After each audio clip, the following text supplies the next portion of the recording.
আনহাতে পেট্ৰল ডিজেলৰ নাটনিয়ে হাহাকাৰ পৰিস্থিতিৰ সৃষ্টি কৰিছে নগৰবেৰা অঞ্চলত। বৃহত্তৰ নগৰবেৰা অঞ্চলৰ নগৰবেৰা পেট্ৰল পাম্পত এসপ্তাহ ধৰি তেল নথকাত হাহাকাৰ কৰিবলগীয়া হৈছে গ্ৰাহকসকলে।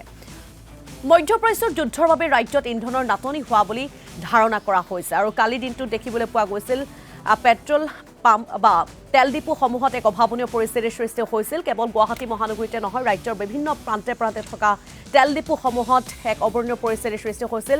পেট্ৰল ডিজেলৰ নাটনিয়ে হাহাকাৰ পৰিস্থিতিৰ এতিয়া সৃষ্টি কৰিছে নগৰবেৰা অঞ্চলতো। যিটো সময়ত মুখ্যমন্ত্ৰীগৰাকীয়ে কৈছে যে পৰ্যাপ্ত পৰিমাণে ৰাজ্যত সমগ্ৰ ৰাজ্যতেই তেলৰ মজুত আছে বা তেল মজুত আছে, সেই সময়ত কিন্তু এক অভাৱনীয় পৰিস্থিতিৰ সৃষ্টি হৈছে। এইবাৰ নগৰবেৰা অঞ্চলতো দেখিবলৈ পোৱা গৈছে পেট্ৰল পাম্পসমূহত এতিয়া এসপ্তাহ ধৰি তেল নথকাত গ্ৰাহকসকলৰ মাজত হাহাকাৰ পৰিস্থিতিৰ সৃষ্টি হৈছে। মধ্যপ্ৰাচ্যৰ যে যুদ্ধ, সেই যুদ্ধৰ বাবে ৰাজ্যত ইন্ধনৰ নাটনি হোৱা বুলি সকলোৱে ধাৰণা কৰিছে।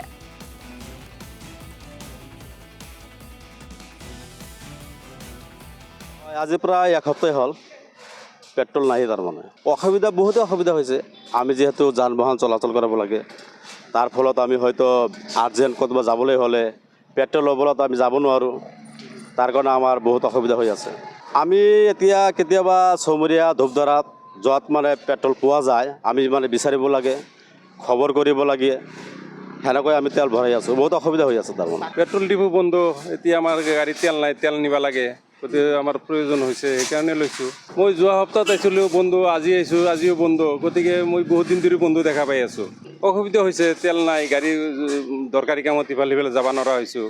আমাৰ পেট্ৰল পাম্প কিবা প্ৰব্লেম হৈছে বোলে, আমিও শুনা পাইছোঁ। সেইকাৰণে তো প্ৰায় 20-25 দিন হ'লে